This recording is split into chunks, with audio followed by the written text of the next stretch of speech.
Bonjour, bienvenue à cette vidéo. Aujourd'hui sur Sketchup Free, nous allons voir donc ce qu'on appelle un groupe. Là, je vous montre un petit dessin où on va s'amuser à dessiner ça presque entièrement ensemble pour que vous puissiez bien comprendre la notion d'un groupe. Donc sans plus attendre, regardons cela sur SketchUp.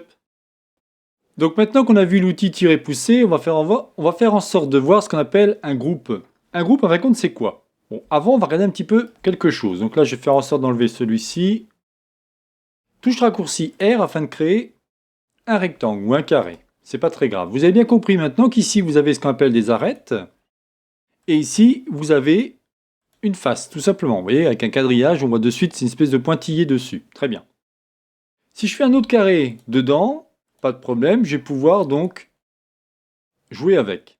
Alors on verra ça un peu plus tard, mais là aussi je vais être obligé de vous parler de raccourcis clavier qu'on n'a pas encore vu ou d'outils qu'on n'a pas encore vu, mais ça nous permettra de mieux comprendre les choses. Si je prends ma touche raccourci M pour déplacer mon objet, tant que celui-ci, si vous voulez, ne touche pas mes arêtes, vous voyez, là, je peux jouer avec, mais tant que j'ai pas arrêté cet endroit, il n'y aura pas de problème. Regardez, par exemple, je me mets ici, pas de problème, je peux le reprendre et le bouger.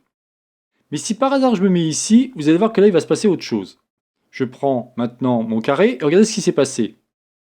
En fin de compte, il faut bien que vous compreniez une chose, c'est que votre carré, ou ça peut être un rectangle, ou alors ça peut être un cercle, ou je ne sais quoi d'autre, dès que celui-ci va être, on va dire, fusionné avec un autre élément, vous voyez là je peux plus rien faire là. C'est-à-dire que là, si je prends celui-ci, si on fait les choses correctement, on prend celui-ci, on va essayer de faire en sorte de reprendre notre élément.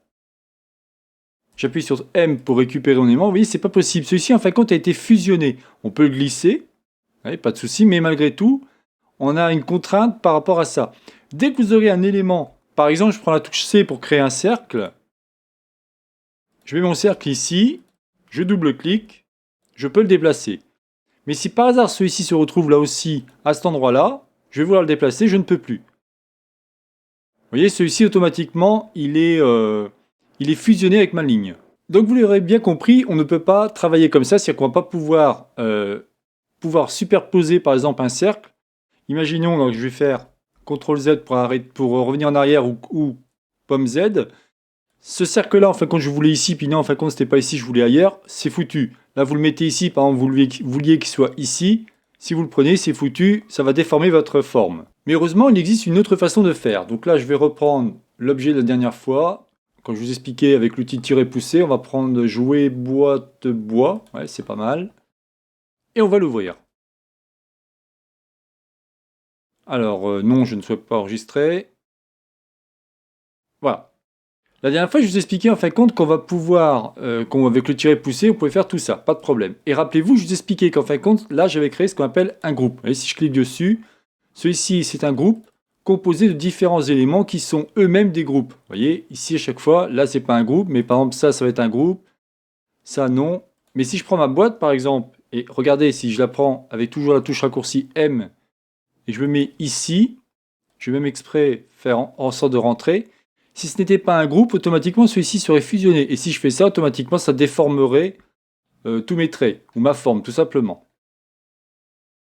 Donc il faut bien que vous compreniez ce que c'est qu'un groupe. Donc là, on va repartir de 0. On va se mettre en mètres. Non, je ne veux pas modifier. Je vais faire en sorte de mettre en centimètres. Donc je vais cliquer ici. L'ancrage, je vais l'enlever pour l'instant. Je suis en centimètres, c'est parfait. Donc là, je vais enlever mon personnage avec backspace. Et on va recommencer ce que je vous montrais tout à l'heure. Touche raccourci R, je crée donc mon premier rectangle et je crée un cercle. Très bien. Je double-clique sur cercle et je fais bouton droit de ma souris. Et c'est là que vous allez créer ce qu'on appelle un groupe. L'intérêt d'un groupe, c'est que celui-ci va être décorrélé, si vous voulez, de vos autres objets. Si maintenant je le mets ici, mon cercle, et puis je dis oh non, en fin de compte, je voulais plutôt qu'il soit à cet endroit-là, je peux le prendre et le positionner. Il n'y a aucun problème à ce niveau-là. Vous voyez, l'intérêt, il est vraiment extraordinaire à ce niveau-là. Nous verrons deux choses importantes au niveau de la gestion, on va dire, des formes ou des arêtes. Ça sera le groupe et ensuite le composant. Mais pour l'instant, on va se focaliser sur le groupe. Donc le groupe, comme vous pouvez le voir ici, si je crée là aussi, admettons, un rectangle, je double-clique et je fais bouton droit de ma souris, je fais créer un groupe, automatiquement, je vais pouvoir déplacer mon groupe sans aucun problème. Et l'intérêt, c'est que vous allez pouvoir, en fin de compte, décorréler vos éléments. Si ici, je double-clique et je fais un groupe, on se retrouve avec trois groupes, vous voyez. Et comme je disais tout à l'heure, un groupe, on peut avoir des sous-groupes. Donc là, imaginons ça, c'est les deux éléments qui feraient partie du sous-groupe, d'accord? Là, j'en crée un groupe. Donc je me retrouve avec deux éléments. Vous voyez, si je clique ici, j'ai bien deux éléments. En cliquant dessus, je vais pouvoir accéder à mes différents groupes. Si je clique sur le groupe, en fin de compte, qui est composé de deux objets, et que je double-clique, je vais pouvoir accéder à mes autres groupes. Vous voyez? Et vous pouvez voir aussi qu'un groupe, quand vous voyez que votre forme il est composé d'un groupe, c'est vous avez un gros carré bleu autour. Ça peut être un groupe posant ou un groupe. Mais comme pour l'instant, on regarde que le groupe, focalisez-vous là-dessus. On va regarder autre chose maintenant. Je vais ouvrir. Je vous ai créé en fin de compte un début de jouet. Comme je vous disais tout le temps, j'aime bien vous dessiner des objets qui sont en l'occurrence des jouets, mais toujours à taille réelle, pour qu'on puisse utiliser pour une prochaine fois. Donc là, ce que je vais faire, c'est que je vais mettre au niveau de ma scène, on va se mettre en mode de haut et orthogonal. C'est parfait. Alors vous voyez ici, je vous ai dessiné un petit schéma, et vous allez vite comprendre ce que c'est. Donc on va commencer, on va refaire l'identique pour que vous puissiez bien voir comment j'ai fait. Donc je fais ça, et je fais quelque chose de comme ça. Voilà. Touche raccourci T pour créer ma forme qui fait 13,5 cm. Donc vous pouvez voir en bas, parfait. Là j'ai le premier élément, je prends touche raccourci L pour pouvoir faire ma ligne. J'ai déjà une première dimension. Ça, pardon, je vous ai fait quelque chose que vous ne connaissez pas encore, donc on va le supprimer.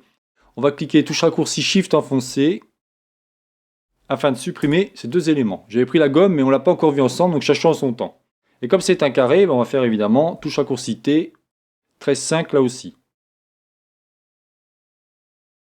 Ok. Comme ça, on aura le début de ce qui nous intéresse. Je sélectionne mes différents éléments, backspace, afin de les supprimer. Je vais double-cliquer dessus et je vais essayer de mettre celui-ci à la même hauteur. Parfait. Ensuite, je vais créer un groupe. J'ai fait bouton droit, j'ai créé un groupe. Maintenant, ce qui va m'intéresser, c'est à l'intérieur de ce groupe, vous avez vu, c'est éclairci. En fin de compte, ça va, entre guillemets, cacher ce que vous avez à côté et ça vous montre bien que vous êtes dans votre groupe ou votre composant. Donc là, si on regarde, j'ai mis des valeurs exprès. Donc là, j'ai mis 0,8. Donc on va prendre ici, on va se mettre à 0,8. Parfait. Ensuite, regarde ici, on a 1,1 cm. Donc il est bien là, c'est bon. Donc qu'est-ce que je vais faire? Je vais faire un carré, tout simplement, à partir d'ici, touche raccourci R. Oui, j'ai un peu plus vite parce que normalement, vous devez connaître tout ça maintenant. Et celui-ci fait 4,8 cm. Donc on va regarder, on va voir 4,8 cm. Hop. Et ça fait 4,8 sur 47. Je me disais, il y a un truc qui ne va pas. D'accord. Donc 4,8. Voilà, on a déjà créé le premier élément. Ce qu'on va faire, c'est qu'on va le sélectionner, créer un groupe. Alors, vous voyez déjà l'intérêt, c'est de quoi? C'est que je prends, mettons, avec touche raccourci M, je peux bouger mon groupe, le mettre ici, et le bouger. Pas de problème, puisque c'est un groupe. Je vais faire de même maintenant pour mon triangle. Alors, le triangle, ici, on a 0,6. Donc, on va se mettre ici, et on va marquer ici 0,6. Donc là, ici, vous pouvez voir qu'au niveau de la précision, j'ai fait 0,0. Ça veut dire qu'à chaque fois, celui-ci va se... Regardez, si je prends mon mètre, on a bien à chaque fois 1,7, 1,8, 2,1, 2,2, 2,3 et ainsi de suite. Donc c'est par 0,1 cm à chaque fois. Donc c'est bien pratique quand vous voulez faire une mesure. Évidemment, si vous êtes encore plus précis, vous pouvez faire 0,00 et ainsi de suite. Donc là, je vais créer mon rectangle qui fait 55 cm, enfin 5,5 cm, pardon. Donc je prends l'outil ligne, tout simplement. Et ici, je vais créer 5,5.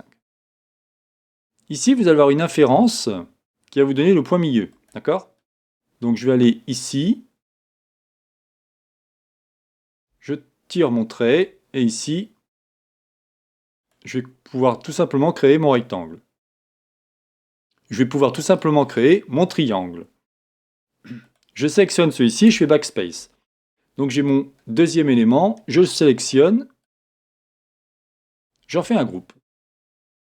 Il nous reste quoi? Il nous reste celui-ci. Vous voyez, on a donc 2 cm à cet endroit-là. Donc déjà, comme j'ai mis des guides en fin de compte. Rappelez-vous que le touche raccourci T, qui est le maître, en fin de compte, va permettre de créer des guides. Je vous ferai un cours complet dessus, parce qu'on peut faire vraiment beaucoup de choses avec, mais il faut bien comprendre qu'on va utiliser ces différents outils. On va utiliser en fin de compte T et M pour l'instant. Donc là, on a bien 0,8, bon, c'est parfait, et il a une longueur de 48. Bon, bah super, on va prendre R pour le raccourci clavier pour le rectangle. Et on va se mettre ici. Donc là, je vais forcer à cet endroit-là. 48. Impeccable, je suis bon. Qu'est-ce que je fais? Je prends mon élément et je crée un groupe.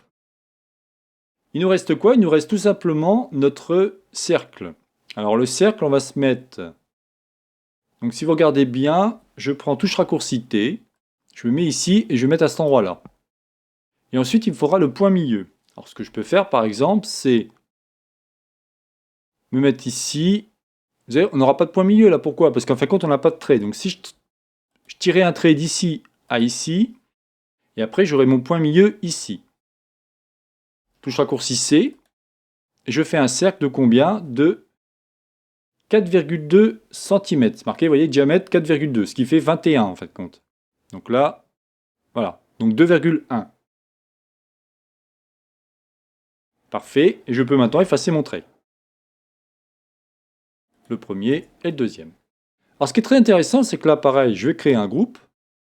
Là, en fin de compte, on a fait quoi? On vient de créer nos formes. En fin de compte, je suis en train de vous faire dessiner un petit jouet, tout simplement, que ma femme elle a à la maison pour les enfants. Et on va dessiner des différents plots qui vont nous permettre après de superposer les différents jouets ensemble, ou les différentes pièces ensemble. On va créer maintenant les petits cercles ici, vous voyez? Donc là, on est à 2 cm. Donc, touche raccourci T.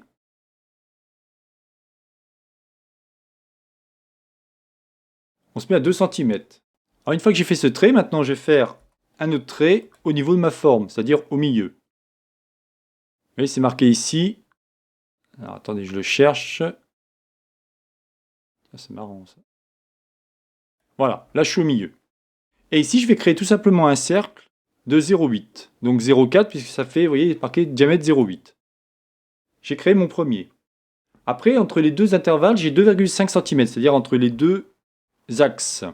Donc ici, je cherche 2,5 cm. Je vais créer mon cercle aussi de 8. Ok, je le fais de même pour ici. Parfait. Qu'est-ce qu'il me reste? Donc ici, on a la valeur qui est marquée 2,3 cm. Donc je vais prendre ici, à partir de là, on va marquer 2,3. Parfait. Et ici, on a automatiquement mon élément.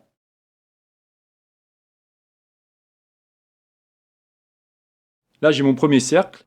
Ensuite, on va faire le deuxième cercle. Alors là, je vais tout simplement double-cliquer. J'appuie sur M et touche Alt. Automatiquement, celui-ci va me créer un duplicate. Là aussi, on ne l'a pas encore vu. Je vous dis, je fais des choses qu'on n'a pas encore vues, mais c'est pour aller un peu plus vite. Là, je récupère aussi celui-ci, touche Alt enfoncé. Et je vais le mettre à peu près, on va dire, ici. Qu'est-ce qu'il me reste à faire? Il me reste ici un élément à faire, donc 0,4, pareil. Hein. Ici 0,4. Et ici, on aura 0,4 et là aussi. Donc ce qu'il va falloir faire maintenant, c'est faire en sorte, donc là on a créé les différents cercles, mais le problème, si vous regardez bien, donc là, je vais ouvrir mon groupe. Ces cercles-là, en fin de compte, ne sont pas dans mon élément. Donc quand je vais vouloir les copier, ça ne va pas fonctionner. Donc je sélectionne mes différents éléments avec la touche Shift enfoncée. Et je vais faire bouton droit de ma souris, et là je vais faire tout simplement couper. Ensuite, je rentre dans mon groupe. Bouton droit de ma souris, et cette fois-ci, je vais faire coller sur place. Automatiquement, maintenant, celui-ci fait bien partie de mon groupe. Je vais faire de même pour celui-ci.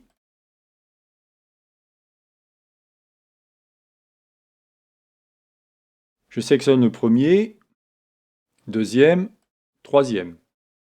Là, je fais couper, hein, vous voyez, c'est le ciseau. Je rentre dans mon groupe, et là, je fais coller sur place.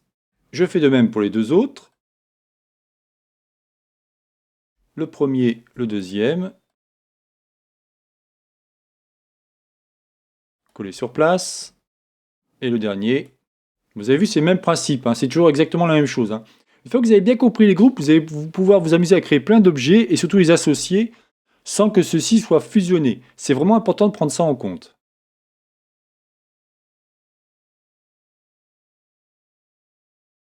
Je le copie, enfin je le coupe, pardon. Et là je fais... Voilà, parfait. Maintenant, ce que je vais faire, c'est que je vais prendre mes trois objets qui ont à la fois, je recommence, premier, deuxième, troisième, quatrième. Ce qui m'intéresse, c'est de récupérer ces trois objets. Alors, je vais faire quelque chose qu'on n'a pas encore vu ensemble. On appuie sur M et on appuie sur la touche Alt. Sur Windows, c'est CTRL. Et je vais tout simplement faire ce qu'on appelle un duplicate. Ne vous inquiétez pas, on fera une leçon plus tard ensemble. Le problème, c'est que ces éléments, vous voyez, je ne veux pas qu'ils fassent partie de mon groupe. Donc là, je vais aller ici, je vais sélectionner l'ensemble, je vais faire exactement comme tout à l'heure. Je vais faire couper, je vais faire en sorte de quitter le groupe, et là, je fais tout simplement coller sur place. Et comme ça, j'ai mes quatre éléments, ceux qui m'intéressent. Pourquoi j'ai fait ça? En fin de compte, parce que ce qui va m'intéresser, c'est de pouvoir faire ici mes trous. Alors vous allez vite comprendre, c'est qu'en fin de compte, je vais rentrer dans mon groupe, j'appuie sur Backspace et je vais créer mes trous. Ensuite, lorsque je vais faire un tiret poussé, il n'y aura plus de problème. Je fais de même pour ici. À chaque fois, je me sers de Backspace, ou Supre qui doit marcher aussi, pour supprimer de façon une surface. Je fais de même pour celui-là, parfait. Maintenant, ce qui va m'intéresser, c'est de faire un tiret poussé de 1 cm. Je sélectionne ma forme. Alors attention, un tiret poussé ne fonctionnera pas sur un groupe. Il faut automatiquement rentrer dans le groupe. Regardez, si je fais le tiret poussé, je prends un touche raccourci P, il ne se passe rien. Il ne peut rien faire en fin de compte. Si par contre je rentre dans le groupe et que j'appuie sur P, pas de problème, celui-ci peut faire un tiret poussé. Donc je veux 1 cm. OK. Je fais de même pour ici. Donc là, j'appuie sur P et je dis je veux la même hauteur. Vous voyez, automatiquement, celui-ci m'a pris 1 cm. Je fais de même pour ici. C'est bien pour ça que je vous dis, faites attention à mes leçons. Si vous ne les comprenez pas, continuez. Il faut absolument que vous ayez bien acquis toutes les leçons précédentes afin d'attaquer la suite, parce que au fur et à mesure, je vais évidemment corser la chose. Et là, j'appuie sur P et je mets ici. OK. On a donc nos trois pièces. Super, c'est exactement ce que je voulais. Alors maintenant, en fin de compte, je vais plus avoir besoin de ces pièces-là. Pourquoi? Parce que je les ai déjà créées. Par contre, ici, je vais avoir besoin de quelque chose d'intéressant. Donc là, je rentre dans mes différents éléments. Là, je n'ai plus besoin, donc je fais Backspace, je supprime. Par contre, lui, vous allez voir, je vais faire quelque chose d'intéressant, c'est que je vais lui faire un... Alors, je ne sais pas quelle longueur on va mettre cette longueur-là pour l'instant. On le fera à la fin, parce que sinon, je vais tout perdre, donc c'est pas intéressant. Alors, ce que je vais faire, c'est que je vais tout simplement... Alors, on va voir aussi quelque chose d'intéressant, donc je vais mettre ici en vue orthogonale. Et on va l'éclater. Puisque maintenant, on a tout ce qu'il faut, il n'y a plus de souci, on peut l'éclater. Donc, en fin de compte, vous allez voir, je clique sur mon groupe, et je vais vouloir que ce groupe ne soit plus un groupe. Bouton droit, et je vais faire ici éclater. D'accord? Et là, vous allez vous apercevoir que c'est plus un groupe. Ensuite, je vais faire de même pour ici. Éclater. Et ensuite, je vais faire de même pour ici. Éclater. Pareil pour ici. Éclater. L'intérêt, c'est quoi? L'intérêt, c'est que je vais pouvoir maintenant prendre mes formes, qui sont ici, avec l'outil tirer pousser. Alors, sauf que lui, apparemment, c'est un groupe aussi. C'est un groupe ou pas? Non. Là, je prends l'outil tirer pousser et je me mets à la même hauteur. Ok. Je double-clique. Rappelez-vous que celui-ci récupère la version ou la valeur précédente, donc automatiquement, il va se mettre à la même hauteur. Je double-clique et automatiquement, je vais créer mes fameux poteaux.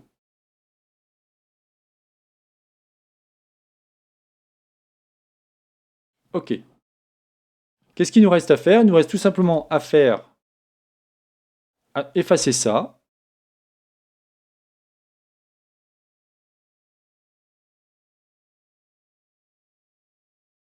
Backspace. Ici, on va effacer ça aussi. Touche Shift enfoncé pour sélectionner l'ensemble. Backspace. Et ici, pareil.